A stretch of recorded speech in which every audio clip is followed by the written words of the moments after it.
Hello and welcome to More Tea Minister. My name is Ian. Today, after what seems like quite a while, we are returning to dark tea. And this one is definitely a first for the channel.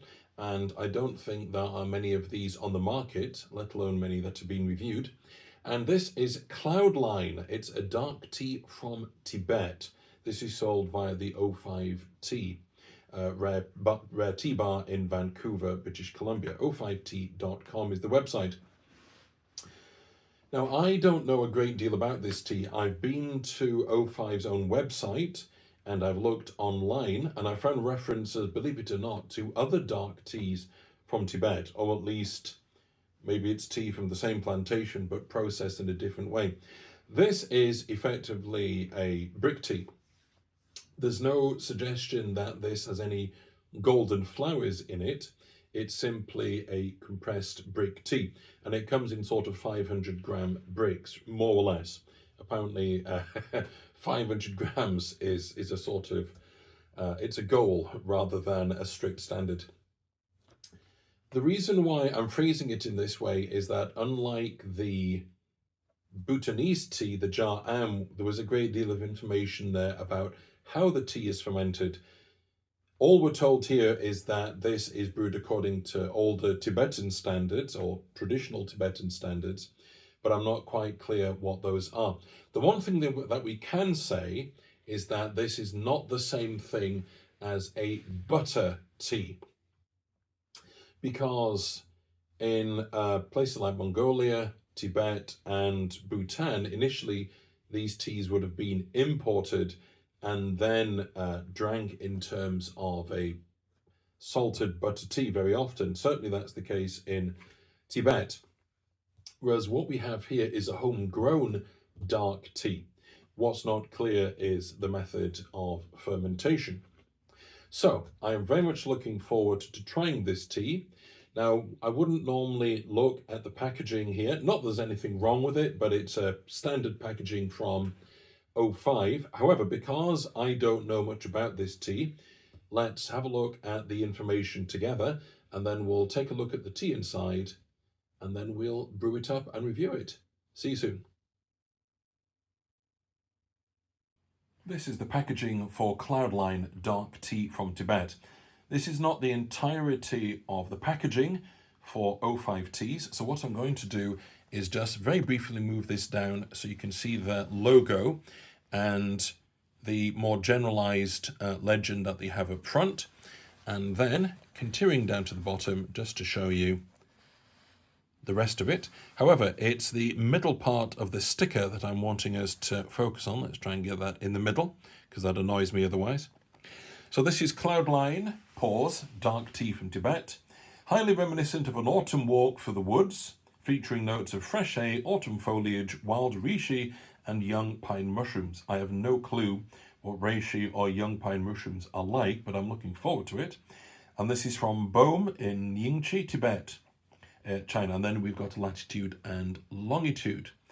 And then we've got information at the bottom that this is homegrown, so to speak. It's from Tibet and it's harvested only in spring.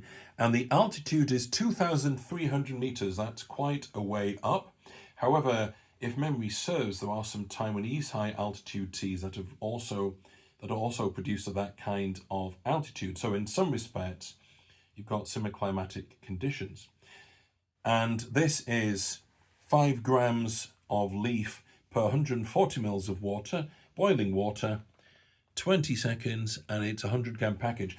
One thing I will say is that because this is part of a brick, the packaging actually feels really, really dense. It's not a particularly big package, but something about the fact that this is a brick tea and the packaging is quite close to the tea itself really makes this feel like there's some serious heft to it. However, let's take a look at the tea inside and then we will review it. See you in a mo. Hello, here we are looking at the tea, Cloudline Dark Tea from Tibet. This is obviously from a 100-gram package. We're not going to get one of these complete, approximately 500-gram bricks. However, we've got here some representative pieces. What I find very interesting, if I reach out to them, is how thin these are. So unlike, let's say, a Foujuan brick, where you've really got to find some fault line to kind of break open the brick, these look as if they break a little more evenly, at least with the smaller pieces like this one. And here is a much bigger piece, but even that is probably only about 7 mils thick. So we've definitely got something where instead of being larger leaf pieces in the sense of loads and loads and loads of stem material, let's move in this so that's central again. I mean, there is some stem material such as this and here, but it looks more like leaf fragments in the sense of like a broken up dry leaf effect rather than the sort of stemmy material that you would have as Mao Cha for making a Foujuan brick. The smell of the tea is actually really interesting. It does smell like dry leaves. I know that might sound obvious for tea, but imagine dry autumnal leaves on a hot dry day rather than when it's starting to get damp and the leaves are turning into hummus or humus, whatever the correct word is. So very interesting to look at, and color-wise, it's pretty much uniform. It's a sort of a dark brown color. There are some green aspects to it, but it really looks like fermented autumn leaves. And the smell is really, really interesting. So I'm very much looking forward to brewing this tea. So let's move on to part 3. Hello and welcome to our review of Cloudline Dark Tea from Tibet from 05 Tea Bar. The brewing parameters for this tea are quite interesting, which is why we have a setup here that looks like Gongfu, even though there's nothing in the guidelines to suggest it specifically to be treated in that way. But the guidelines are the brewing parameters are 5 grams of tea to 140 mils of water at 100 degrees centigrade for 20 seconds at a time. And I figured the easiest way to do that would be to treat it as a Gongfu tea and to treat the leaves a bit like a Foujuan, but with obviously thinner layers, and see how that helped us over a few steepings.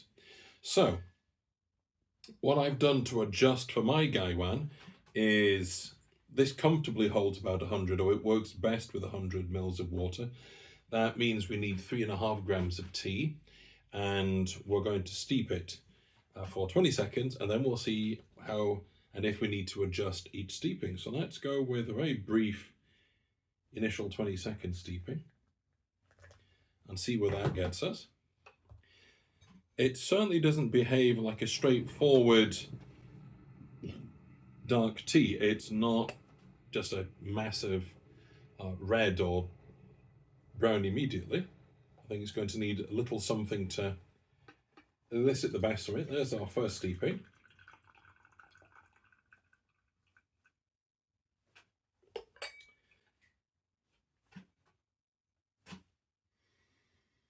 It does have a smell reminiscent of, well, that's actually richer than I thought. There is a sort of mushroomy quality to it, along with that sort of fermented Tianjian tea quality to it. It's not anything like a Foujuan. Naturally, it doesn't have golden flowers, but it does has a natural dark tea and natural fermented smell. I would say the same on the cup. A little light, but in a good way.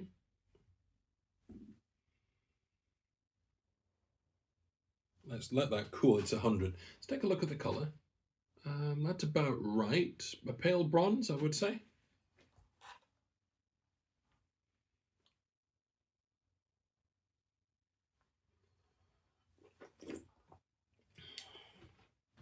It's smooth.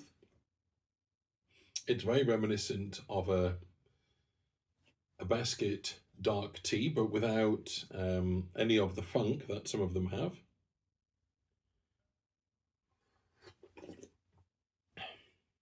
There's no sort of bitterness. It's not being oversteeped. I feel like a slightly longer steeping might be good for it. The flavour's lingering, but it's neither tremendously intense nor is it sitting for too long on the palate. So let's give that slightly longer. I'm not using my timer for this. This is more sort of instinct, and see where that gets me. Let's go for 30 seconds this time, or certainly longer than that last steep, and see where that gets us. Maybe a bit less water as well. Let's take it to there. That's a bit better. In fact, I would say that's probably bang on 100. I may have used a bit less, a bit too much water for that last one. But we'll treat this like a Gongfu and see where it gets us. I'm in a mellow mood, so I'm in the mood for exploring without... Oh yes, that's picked up. Let's see where that gets us now.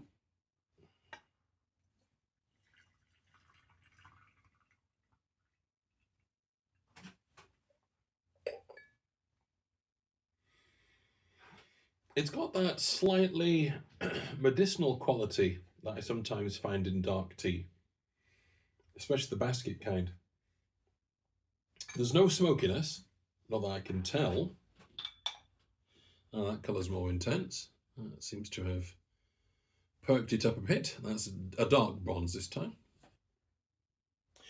Funnily enough, the jar I seem to recall, was pretty opaque. That one looks more like a standard tea. On the cup, dark tea fermentation. That kind of mushroom quality has passed away. What's this like on the jug? Ah, that more sort of medicinal herbal quality is definitely there. Let's see what it's like.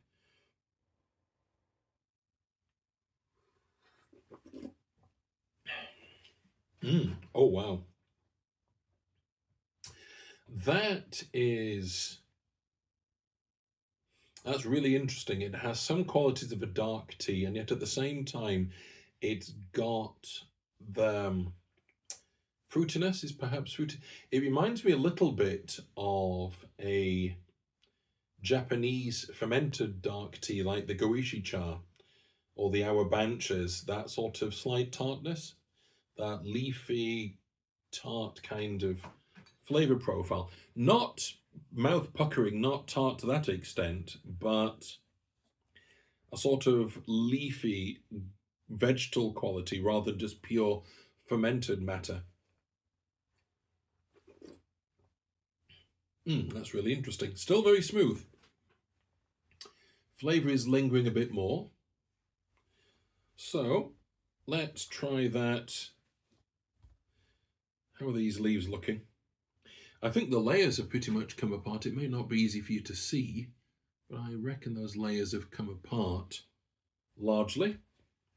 So let's aim for maybe 30 at the least and see whether a bit less does us any favours.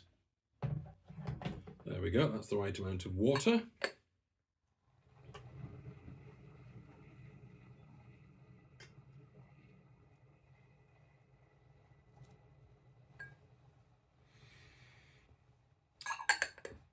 Still some of that same quality, but not very intense. Let's see if I can coax a bit, that's a good word, see if I can coax a bit more out of it. We're getting there. Okay, let's see where we are now.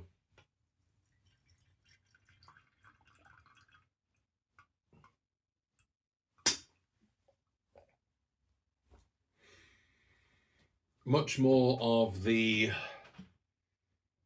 sort of basket aged dark tea quality. In other words, I always find it slightly reminiscent of black tea, but with a sort of additional fermentation quality. There's no smokiness or anything like that. I'd like to get some of that mushroomy quality back. That was interesting.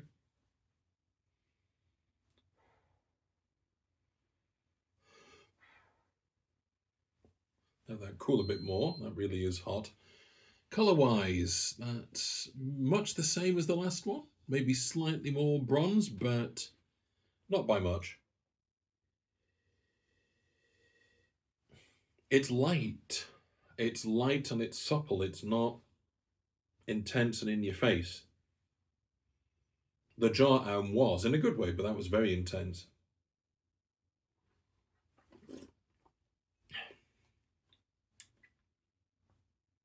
Yeah.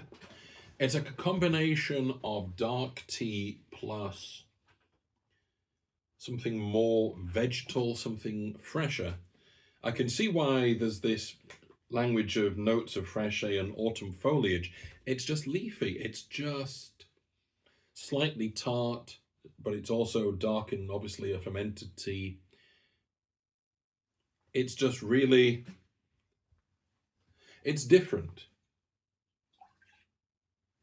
It's not something, do you know, you could probably start a day with something like this. I don't know if it's got everything that the Tibetans would want from like a Fujian or the teas that they are used to importing. Let's give that one last steep. But yes, this is different. It's, as I say, it has some of the qualities that you would expect from a basket aged dark tea, but at the same time, it's got some tartness in there, some sort of pure leafy quality.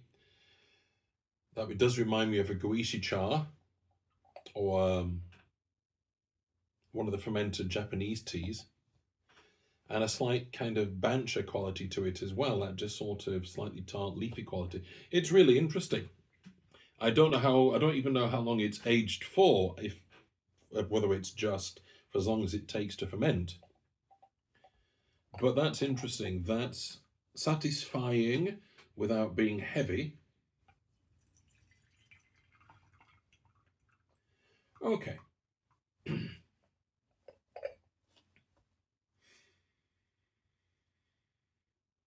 I would say more of that leafy quality than the dark tea aspect.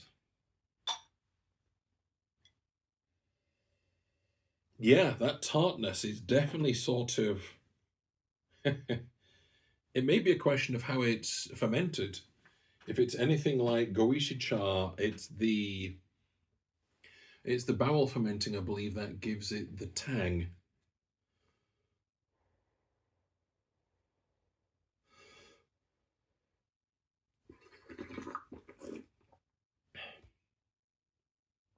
Yeah, it's that is what it reminds me of. It's slightly stronger than a goishi cha, but that's largely what it reminds me of.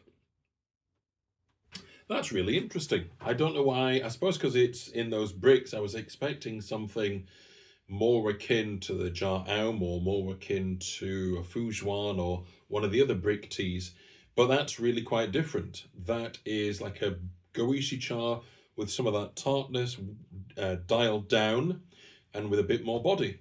Okay, that's really interesting. I really enjoyed that. It's easy to brew. I'm not entirely sure whether I'm meant to be doing anything differently, but I've enjoyed just treating it like a Gongfu, and I might just put that to the description box. That's what we've done. Is it easy to get hold of? Well, I got this. I'm over here in the UK, and I got this from O5 Tea Bar without any trouble. So, granted, it's the only place I know of that's selling it, but I had no trouble, and perhaps you wouldn't do either. It's worth it if you want to try goishi cha that's a bit different, or a dark tea that might push you in a different direction for dark teas towards the Japanese ones. It's really interesting, it's satisfying, and it's still light. It's really enjoyable. Yes, I don't feel I want to give it 3 out of 3 just because it's not straightforward, but it's a hearty recommendation. Let's put it that way. It's a hearty recommendation for something that's caught me off guard, and it's really interesting, and I've very much enjoyed it. So, I hope that's been of some use to you. So all that remains for me to say is happy steeping, and God bless.